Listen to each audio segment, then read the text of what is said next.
तो देखिए, तो जैसे कि आप लोग को पिछले वीडियो में यानी कि बता चुके थे कि प्राचीन काल की शुरुआत कैसे होता है, यानी कि इतिहास को हम लोग कितने भागों में बांटा गया है, इतिहास का पिता कौन है, ये सब चीज के बारे में बता चुके थे, और किन किन स्रोतों के आधार पर यानी कि हम लोग अध्ययन करते हैं। तो आज यानी कि आप लोग को मैं कुछ अभिलेख यानी कि स्रोत है यानी कि उसके बारे में बताने जा रहे हैं। तो सबसे पहले यानी कि देखिए अभिलेख होता क्या है, क्या कि अभिलेख। देखिए तो अभिलेख यानी कि हम लोग किसको कहेंगे, जैसे कि प्राचीन काल में जो शासक वगैरह होते थे, शासक वर्ग के जो लोग हुआ करते थे, जो कि राजा वगैरह होता थे, तो यानी कि वह लोग यानी कि क्या करता था कि लोगों को यानी कि अपने किसी धर्म के बारे में, राजनीतिक के बारे में, प्रशासनिक व्यवस्था के बारे में, अपने धर्म के बारे में लोगों को कैसे यानी कि अपना संदेश पहुंचाया जाए, ताकि यानी कि क्या लोग जो वहां पर आए यानी कि कभी भी हो सके फ्यूचर में यानी कि लोग आए, और यानी कि लोग आए आने के बाद यानी कि उन लोगों को पढ़ करके कुछ यानी कि क्या अपने जीवन में उन चीजों को फॉलो करे और अमल करे, यानी कि उन नियमों और कानूनों का क्या करे, पालन करे। तो वही क्या होता है, अभिलेख। यानी अभिलेख क्या होता है कि जो कि शासक वर्ग के लोगों के द्वारा यानी कि शासकों के द्वारा क्या होता था कि वह किसी पत्थर पे, किसी दीवारों पर, या जो कि घर वगैरह बनाया करता था, मंदिर वगैरह बनाया करता था, वह क्या होता था वहां पर यानी कि पत्थरों के द्वारा उसको खोद करके लिखा करता था। क्या करता था, खोद करके लिखा करता था। किसको, यानी कि अभिलेख, उसी को हम लोग क्या कहते हैं, अभिलेख। तो देखिए यानी कि अभिलेख क्या होता है, क्या है कि जैसे इसके से संबंधित यानी कि अध्ययन को हम लोग क्या कहते हैं, अभिलेखों के अध्ययन को क्या कहते हैं, अध्ययन को अभिलेख शास्त्री, अभिलेख शास्त्री कहते हैं। हाँ, यानी कि इसको हम लोग शायद ये आप लोग पढ़े होंगे कि इसको क्या कहते हैं, एपिग्राही या एपिग्राफी कहते हैं। क्या कहते हैं, एपिग्राफी। जिसे पढ़ते हैं ना हम लोग के, यानी कि अभिलेखों के अध्ययन को क्या कहते हैं, एपिग्राफी। और जैसे कि सिक्कों से भी पता चलता है, जैसे कि हम लोग क्या पढ़ते हैं कि कुषाण का सातवाहन के काल में शीशे का सिक्का चलाया गया था, फिर क्या कुषाणों के काल में सोने का सिक्का चलाया गया था, गुप्त काल में क्या सोने और चांदी दोनों का सिक्का चलाया गया था। इन सभी स्रोतों के आधार पर क्या हम लोग क्या करते हैं कि उस राजा के संबंधित यानी कि प्रशासनिक व्यवस्था के बारे में, उनके आज के स्रोत सबके यानी के बारे में क्या करते हैं कि जानकारी प्राप्त करते हैं। तो देखिए यहाँ पे क्या कहे कि जैसे कि सिक्कों के अध्ययन को क्या कहते हैं, सिक्कों के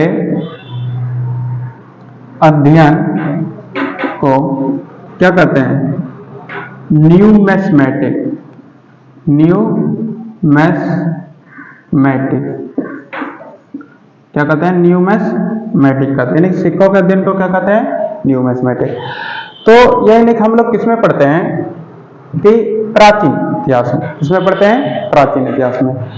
तो हम लोग यानी कि जाहिर सी यानी कि बात है कि हम लोग आज चर्चा किस पे करेंगे कि अभिलेखों के ऊपर, कि जैसे कि यानी कि बता दे रहे हैं कि जैसे कि हम लोग को पता चलता है कि एक अभिलेख यानी कि काफी यानी कि प्रचलित है कि हाथी गुम्फा का अभिलेख।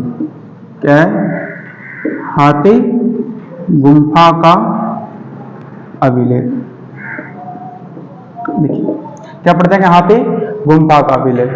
तो हाथी गुम्फा का जो यानी कि अभिलेख पढ़ते थे किसके शासनकाल में, क्या था कि कलिंग नरेश खारवेल। क्या है, कलिंग नरेश खारवेल। किससे, अभिलेख से, हाथी गुम्फा के अभिलेख से। किस अभिलेख से, हाथी गुम्फा के अभिलेख से। लेकिन हमके किसके बारे में पता चलता है, कलिंग नरेश खारवेल के शासनकाल के बारे में। फिर देखिए जैसे कि हम लोग पढ़ते हैं हाथी गुम्फा का अभिलेख, जैसे कि हम लोग पढ़ते हैं कि रुद्रदामन का जूनागढ़ अभिलेख।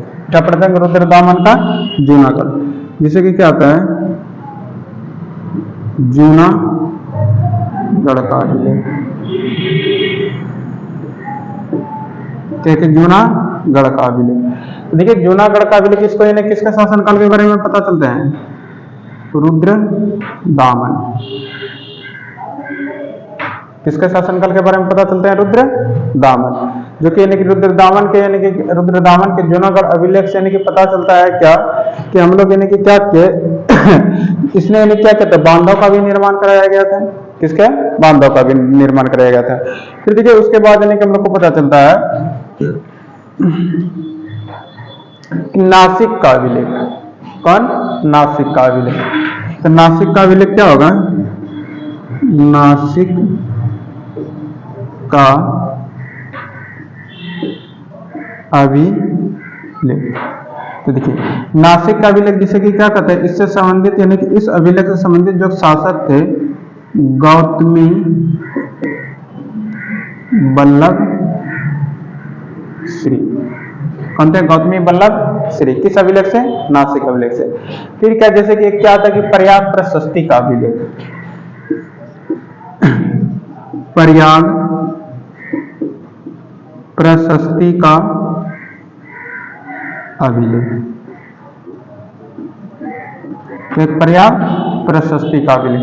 तो प्रयाग प्रशस्ति का अभिलेख से हम लोग किसको? समुद्रगुप्त के बारे में। किसके बारे में?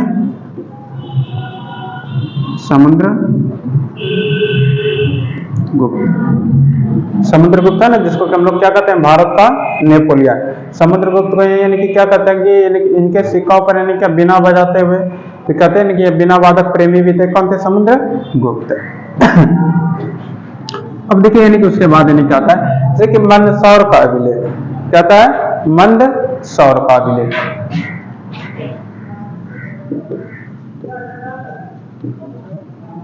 मंदसौर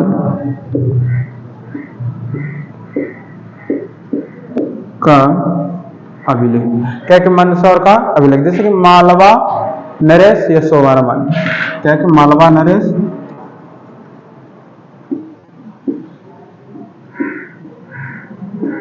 यशोवर्मन।